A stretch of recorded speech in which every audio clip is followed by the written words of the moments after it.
we're going to talk about start with MRI of benign gynecologic disease.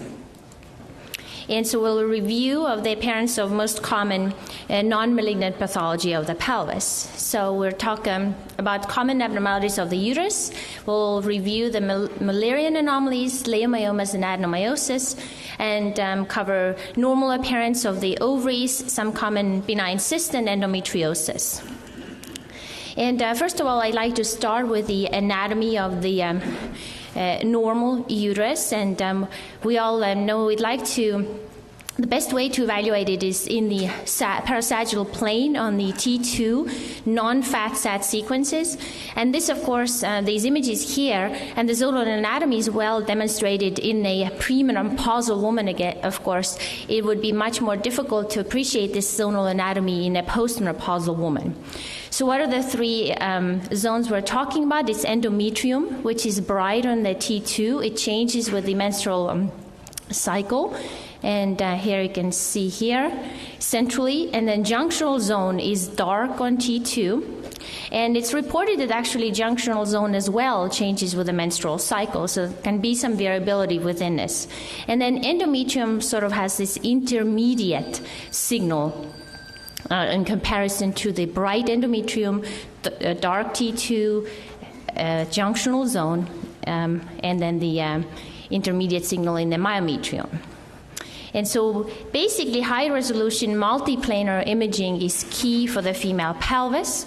And looking at the zonal anatomy on the sagittal as well as axial. And when we acquire these images, and particularly this is important when we talk about the Müllerian anomalies, to make sure that we have multiple planes to well evaluate also the fundus of the uterus. So for the normal anatomy of the ovaries, we only going to touch upon this briefly. Ovaries are round structures, and they're intermediate to dark on the T1 and T2. But what we are looking for in a premenopausal woman is the bright T2 follicles, and that's how we identify the ovaries well. And also in the premenopausal as well as in the postmenopausal woman, when the follicles are not as well visualized, we like to follow the ligaments, and especially the round ligaments, and almost certainly if you follow the ligaments, you can find the ovaries. And therefore, as well, looking for the ovaries, identifying them, and also seeing all the pelvic ligaments, a T2 without fat sat would be optimal. So Müllerian duct anomalies, they are not that common, but they are up to 3% in patients with pregnancy loss. And associated with reproductive dysfunction in 25%, and they're about 10% of general population. And also, every time you see them, we have to remember that they are associated with renal anomalies. And classification is usually done with MRI, but nowadays with the 3D ultrasound, it's quite easy also to evaluate the fundal contour and the other abnormalities with 3D ultrasound images as well. And we know it's helpful because the cleft greater than 1 centimeter is 100% sensitive and specific in differentiating the two anomalies, fusion anomalies, which would be didelphinus and bicornuate, from reabsorption anomalies, which are septate and arcuate uterus. And this is really the key differentiation we really have to do with those patients. So really, just briefly two words on embryogenesis. Two paired Müllerian ducts evolve at 6 weeks. They develop into uterus, fallopian tube, cervix, and upper vagina. And there are 3 phases of the development.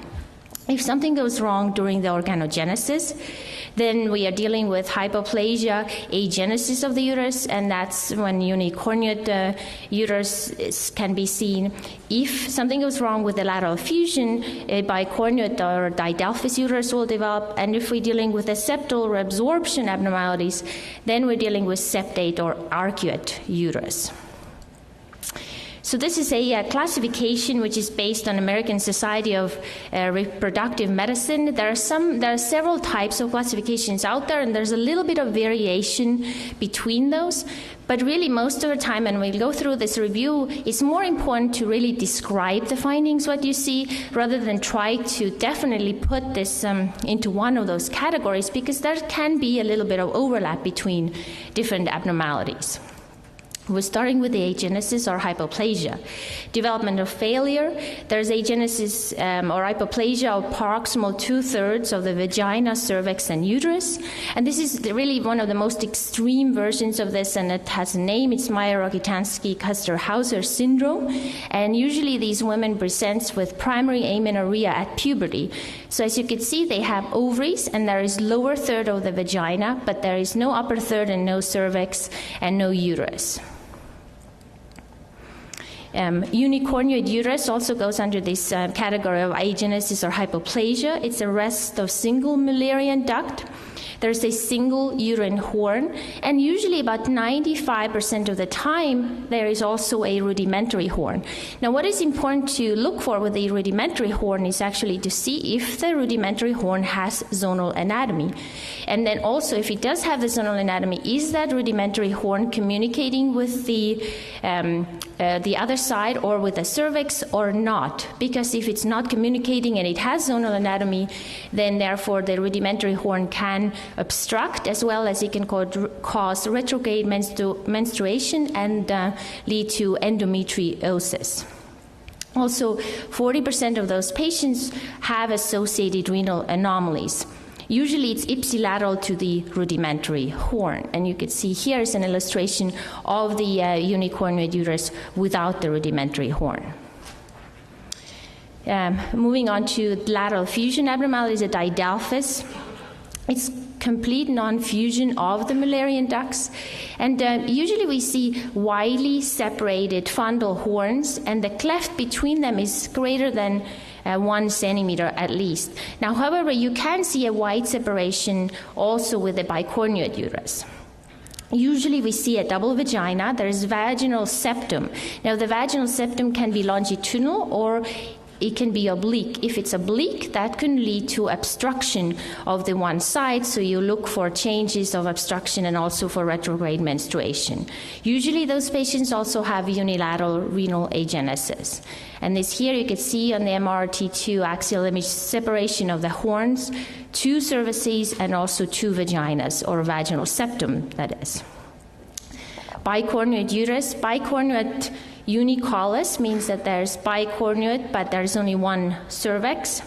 Also partial non-fusion of Mullerian ducts. Myometrium usually extends to the internal os, and the key is there's a concave fundus, and the cleft again is greater than 1 centimeter, or if you draw a line between the ostium of the fallopian tubes, it is 5 millimeters below the interosteal lines, and there is usually a single cervix.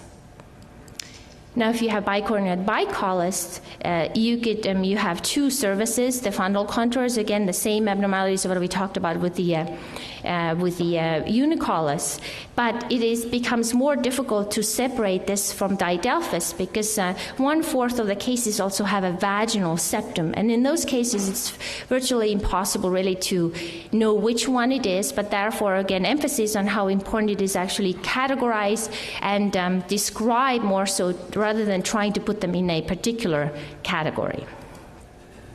Septal reabsorption problems, this could be partial or complete, so it's basically failed septal reabsorption, most common Mullerian anomalies, 55% of the cases.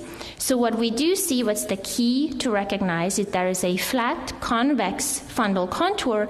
If indented, there's cleft is less than 1 centimeter, and if you draw the line between the ostia again, so it is at least there's 5 millimeters above the interosteal line, and there's more myometrium. So you can have a little bit of a divot, but it should not exceed those numbers. The septum is fibrous and may also sometimes contain myometrium.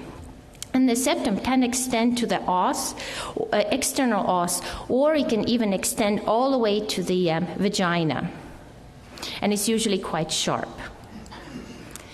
So lastly is the most benign of those all is septal, with the septal reabsorption problems. This is an arcuate uterus. It's basically a normal variant. You have a rounded fundal contour. There is near complete reabsorption of the septum, and you can just see a little bit of indentation into the uterine cavity. And there's always a single cervix and no associated vaginal anomalies.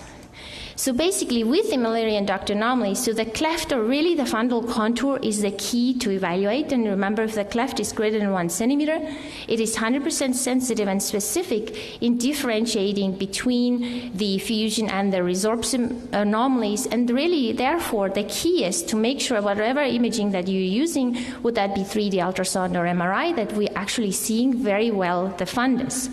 And again, if it's difficult to tell whether it's bicorneal or bicollis versus didelphys, just describe. There's no need to really put it in one category. The key is to separate this from septate, because the treatment would be different between those two categories. Also, look for associated renal anomalies in all of those patients. Okay, moving on to another very common condition, that is leiomyomas and fibroids.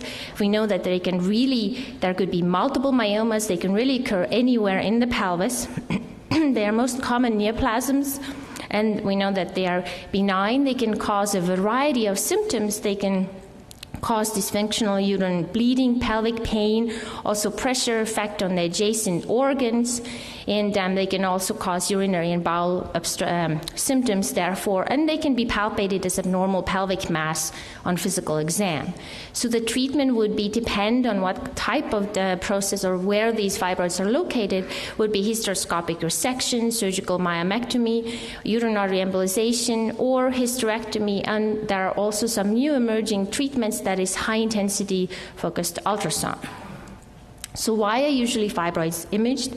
It's really because the patients are symptomatic. So depending on what the symptoms are, we should look for, address what the patients will come in, what kind of symptoms, or what the clinical ordering team is asking us to solve. And also, when we know that there are fibroids, sometimes they are imaged for pre- and post-treatment workup, and also for infertility workup during pregnancy, because we know they're estrogen dependent and they tend to grow during pregnancy, and also in postmenopausal patients to make sure that they're not increasing in size. We all know that ultrasound is the primary modality in evaluating the fibroids, but MRI is excellent in problem solving, and because they can have a variable appearance on both modalities, but we know we have an imaging algorithm how to figure out whether we're dealing with fibroids or not. And also the key is really to try to figure out why the study was ordered and we're addressing the right question. So what we're reporting is their size, their location, depending on the symptoms, and depending if it's pre-treatment, post-treatment, or also if there's, are they increasing in size in a postmenopausal patient. And if we can't really answer all these questions with ultrasound, then we should move on to next modality. And so when is it time really to get an MRI? If you have too many fibroids for ultrasound field of view, it's just too many to count, you can't really make anything out of the ultrasound study. Also, if they are atypical in appearance, we don't really know if they are truly a fibroid. If we don't know if we're dealing with adnexal mass, or if we notice rapid degeneration, and in postmenopausal patients when they are growing instead of decreasing in size. So these would be the key reasons to move on to the next modality. Now, they do have a key apparent or characteristic appearance on an MRI. They are round, sharply marginated, what we sometimes like to call, they have a marbled appearance. They are dark on T2, iso-intense on T1, and usually there's a bright halo around them on the T2, and which is a result from dilated vessels or lymphatics, and it's sometimes called like the pseudocapsule. They usually enhance as well or more, or sometimes less heavily than myometrium. Usually if there's a pre- or post-treatment indications, we have to make sure that we carefully look how much they are enhancing. And also they have very typical appearances in some of the degenerative processes, such as a red degeneration. When the fibroid appears bright on T1, it can be very dark on T2, and usually they do not enhance on the post-gadolinium images. as we just reviewed, there are a series of very typical appearances, but we all know as the fibroids grow, they go through degeneration, and there are various types of degenerations what they go through. They can be much brighter on T2, and so as you can see here on the sagittal T2, very large myoma, and also a very dark T2, which likely has red degeneration and does not enhance on the MRI, as well as notice that very small dark T2 lesion, which is extending to the cavity and likely causing a bleeding perhaps in this patient. Another very important sign with the fibroids is to look for the feeding vascular or the bridging vascular pedicle sign. In those cases, when you have an exophytic fibroid, you can make sure that this is actually a fibroid when you have a feeding vessel or this flow void coming from the uterus. As you can see here on these T2, these little squiggly little vessels, bridging vascular sign for exophytic fibroids. They can have some more atypical appearance, and especially like in this postmenopausal patient, there was a mural nodule growing or appearing within the fibroid. We got an MRI, and this was a low-grade sarcoma. Now, this brings us to discussion of uterine sarcoma, like how can we tell the difference that is not actually a sarcoma versus a fibroid? Now, you have to remember that the sarcoma arising in a degenerating fibroid is extremely rare. And so even if you have a rapidly growing uterus, this is quite rare. So usually the sarcoma arises independently. It's important to look for subtle clues because their imaging appearance can be quite similar. Like in this case here, notice that the fibroid and sarcoma are quite similar, but you can see lymphadenopathy and necrosis within the lymph nodes, and that's what is helpful to differentiate that this is almost certainly not a benign process, but a sarcoma. So fibroids, in summary, they're very common. They have common appearances, but they have also variable appearances because they go through degeneration. But really, history is very crucial in these cases and determines the search patterns as well as guides our detailed reports. And usually in premenopausal patients, think uncommon presentation of a common disease. Also briefly reviewing adenomyosis, it's a common process. It's underdiagnosed. What it is endometrial glands invaginating into the myometrium, and then myometrium actually reacting to the endometrial glands. The symptoms can be similar to the fibroids, uterine tenderness, enlargement, and dysmenorrhea, and some patients have no symptoms at all. And so the treatment is very tricky because the definitive treatment for adenomyosis is hysterectomy, and there are some hormonal and medical treatments. So when we do diagnose this, we have to make sure that it is truly adenomyosis, not fibroids. So the typical appearance, again, we're looking at the T2 zonal anatomy carefully, and if the junctional zone is greater than 12 millimeters, then we can confidently diagnose adenomyosis. However, if it's less than 8, it really excludes the disease. Also, we're looking for focal bright foci within the junctional zone, also looking at the smooth, rounded, enlarged contour of the uterus. And so how we can differentiate between adenomyosis and fibroid, you see small fibroid can even have a focal contour abnormality in the uterus, but the junctional zone and the adenomyosis does not, even though it enlarges the uterus, it does not really have a contour abnormality in the external contour, and also not into the endometrium. So adenomyosis, it's important to understand its findings, how to separate it from fibroids. It's underdiagnosed, but also remember that we have to be absolutely sure that we're dealing with adenomyosis. Also, sometimes we have to watch out for benign and malignant mimics because adenomyosis will make the endometrium or the endometrial measurement ill-defined, especially on ultrasound, and sometimes it can be confusing whether we're dealing with endometrial cancer or adenomyosis. But with itself, malignant transformation with adenomyosis, it's extremely rare, and it's essentially a benign disease. So now this leads us to discussion of endometriosis, which is adenomyosis outside of the uterus, 5 to 10% of prevalence. And if we're dealing with endometriomas, usually it's ovaries and tubes or peritoneal surface involved, but endometriosis can also have just the focal deposits along any of the peritoneal surfaces and also along the ligaments. So what we like, if there is no endometriomas, there is a same entity, however, it's called a deep endometriosis. And this is small focal deposits, which are very difficult to see on imaging. And basically what you are looking for is a high signal on T1 fat sat, but also I would recommend highly to evaluate this on the non-fat sat T2 images, because they have a characteristic appearance of reactive fibrosis within the pelvis. And again, search for the typical locations and along the peritoneal surfaces and uterine and ovarian ligaments. Endometriomas, they in the same category. They are high signal on T1 fat sat, intermediate low signal on T2, which is called the T2 shading. They can have fluid levels from repetitive hemorrhage. They have fibrous walls. The walls can enhance, but they should not have any solid components within them. This next entity we're talking about is a dermoid cyst. It's a benign entity involving the adnexa as well, and so it's 25% on all ovarian tumors. 10% of them are bilateral. So essentially you have three types of mature tissue from ectoderm, endoderm, and mesoderm.